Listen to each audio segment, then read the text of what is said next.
बिस्मिल्लाहिर्रहमानिर्रहीम अस्सलाम वालेकुम। कैसे हैं आप सब लोग। आज कुकिंग विद डेकोर के किचन में ना ज़बरदस्त मज़ेदार किस्म की ना खट्टी मीठी सी चटनी बनने जा रही है, वो भी इमली की। तो इमली की चटनी जो है ना वो इतनी मज़ेदार लगती है पकोड़ों के साथ, समोसों के साथ और बहुत सी चीज़ों के साथ। 1 कप इमली ले लिया और इसके अंदर गर्मा गर्म पानी डाल के इसको अच्छे से ना इमली को खोल लेना है, ठीक है। उसके बाद इसको थोड़ी देर के लिए रखना है। बीच-बीच में मैंने ना इसको हिलाया था और इसका पल्प देखें माशाल्लाह माशाल्लाह कितना थिक और प्यारा सा आया है, लाल वाला। इमली आपने ब्राउन रेड वाली लेनी है, काले वाली नहीं लेनी है। और ये देखिए इतना इसका जो है ना फ्रेश सा आया था, बड़ी ज़बरदस्त सी इमली थी ये। और इसको पानी को डिल्यूट करने के लिए ना मैंने 1 कप पानी और डाला है। टोटल मैं इसमें 1 लीटर पानी डालूँगी, यानी 4 कप, ठीक है। इसका पल्प निकालना है और ऊपर से 2 कप पानी जो है ना मैंने इसके अंदर जो है ना मज़ीद डाल दिए, ठीक है।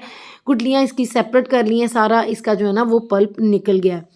मसाले इसमें बहुत माइनर से जाते हैं। इसमें half teaspoon chilli flakes है, 1/4 टीस्पून रेड चिली पाउडर है, 1 टीस्पून सूंठ पाउडर है। अगर आपके पास सूंठ पाउडर नहीं है तो आप छोटा-सा अदरक का टुकड़ा उसमें डाल लें, बाद में आप डिस्कार्ड कर दें।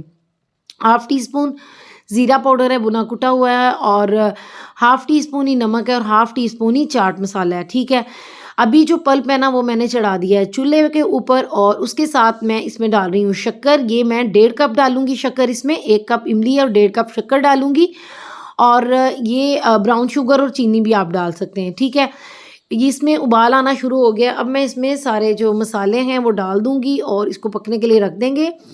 टोटल इसका जो पकने का टाइम है ना, जब ये थिक होना शुरू हो जाए तकरीबन 30 मिनट तक ये लगेगा, ठीक है। अभी मैंने इसके अंदर जो है ना वो सिर्फ मसाले डाले हैं, मैं इसमें शक्कर भी डाल दूँगी और 1.5 कप मैं इसमें शक्कर डालूँगी और इसको पकने के लिए रख देंगे, ठीक है।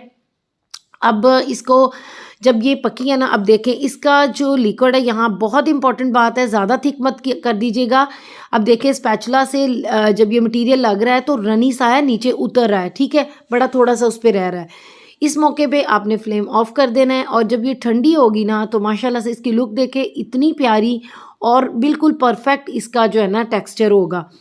इसके टेक्सचर का अंदाज़ा ना आप केचप से लगा लेना कि जितनी वो रनी होती है ना उतना हमने इसको रनी रखना है।